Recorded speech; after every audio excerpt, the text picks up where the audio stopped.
ठंड में चटपटे मोमोज की कहानी। दिल्ली की सर्दियां अपने सबसे खतरनाक रूप में थीं। रात के 9:30 बजे थे। सड़क पर धुंध इतनी घनी थी कि सामने की चीजें धुंधली परछाई जैसी लग रही थीं। ठंडी हवा कानों में सीटी बजा रही थी। हर सांस से भाप निकल रही थी।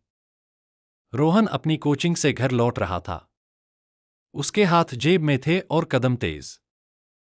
लेकिन तभी उसकी नजर धुंध के बीच एक हल्की लाल रोशनी पर पड़ी। वो रुक गया।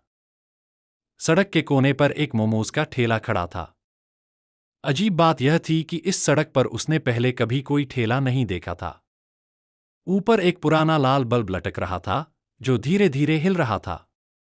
ठेले से गर्म भाप उठ रही थी। रोहन खुद को रोक नहीं पाया।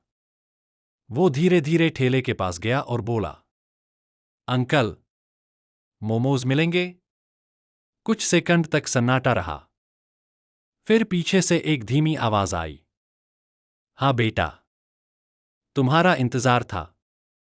रोहन चौंक गया। उसने पीछे देखा। एक दुबले-पतले अंकल खड़े थे। उनका चेहरा पीला था और आंखें अजीब तरह से चमक रही थीं। लेकिन उनके चेहरे पर एक बड़ी मुस्कान थी। एक प्लेट, रोहन ने धीरे से कहा। अंकल ने बिना कुछ बोले प्लेट आगे बढ़ा दी। रोहन हैरान था कि उन्होंने इतने जल्दी मोमोज कैसे दे दिए। उसने पहला मोमो उठाया। वो बहुत गर्म था। जैसे ही उसने एक बाइट लिया, उसके शरीर में एक अजीब सी गर्माहट फैल गई। बहुत स्वाद है, रोहन बोला। अंकल बस उसे देखते रहे। अचानक बल्ब जोर से झपका। रोहन ने एक सेकंड के लिए आंखें बंद कीं। जब उसने आंखें खोलीं, अंकल गायब थे। रोहन का दिल जोर से धड़कने लगा। तभी उसके कान के पास आवाज आई, पसंद आया। रोहन ने घबराकर पीछे देखा। अंकल उसके बिल्कुल पीछे खड़े थे। रोहन डर गया। उसने जल्दी से पैसे निकालने की कोशिश की। पैसे रहने दो, अंकल ने धीरे से कहा। क्यों? रोहन ने पूछा। अंकल मुस्कुराए।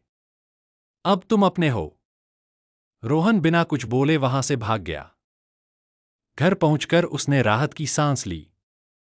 उसने खुद को समझाया कि शायद वो सिर्फ डर गया था। लेकिन उसी रात, जब वो सो रहा था, उसे लगा कि कमरे में कोई है। उसने आंखें खोलीं। कमरे में हल्की भाप थी। मोमोज की खुशबू फैल रही थी। रोहन का दिल डर से भर गया। अचानक उसका फोन बजा। Unknown number. बेटा, बाहर आओ। रोहन के हाथ कांपने लगे। उसने हिम्मत करके खिड़की से बाहर देखा। नीचे वही ठेला खड़ा था। और वही अंकल। वो ऊपर रोहन की खिड़की की तरफ देख रहे थे और मुस्कुरा रहे थे। रोहन ने तुरंत खिड़की बंद कर दी और बिस्तर में छिप गया। अगले दिन उसने तय किया कि वो उस सड़क से कभी नहीं जाएगा। लेकिन कुछ दिन बाद, जब वो अपने दोस्त के साथ था, उसने फिर वही लाल रोशनी देखी। इस बार ठेला थोड़ा और पास था। अंकल ने उसे देखा और हाथ हिलाया। रोहन का शरीर सुन्न हो गया। उस रात फिर मैसेज आया, भाग क्यों रहे हो? अब रोहन समझ गया कि ये चीज उससे दूर नहीं जाएगी। उसने हिम्मत की। अगली रात वो खुद उस ठेले के पास गया।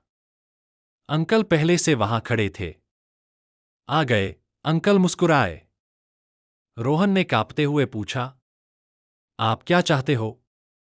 अंकल ने धीरे से कहा, बस कोई याद रखे। रोहन चौंक गया। अंकल की आंखों में अब डर नहीं, बल्कि उदासी थी। ठंड में कोई नहीं आया। उस रात अंकल बोले। रोहन को एहसास हुआ, अंकल अकेले मर गए थे। वो बस भुलाए नहीं जाना चाहते थे। रोहन ने धीरे से कहा, मैं आपको याद रखूंगा। अंकल मुस्कुराए। धीरे धीरे उनका शरीर धुंध में बदलने लगा। ठेला गायब हो गया। लाल बल्ब बुझ गया।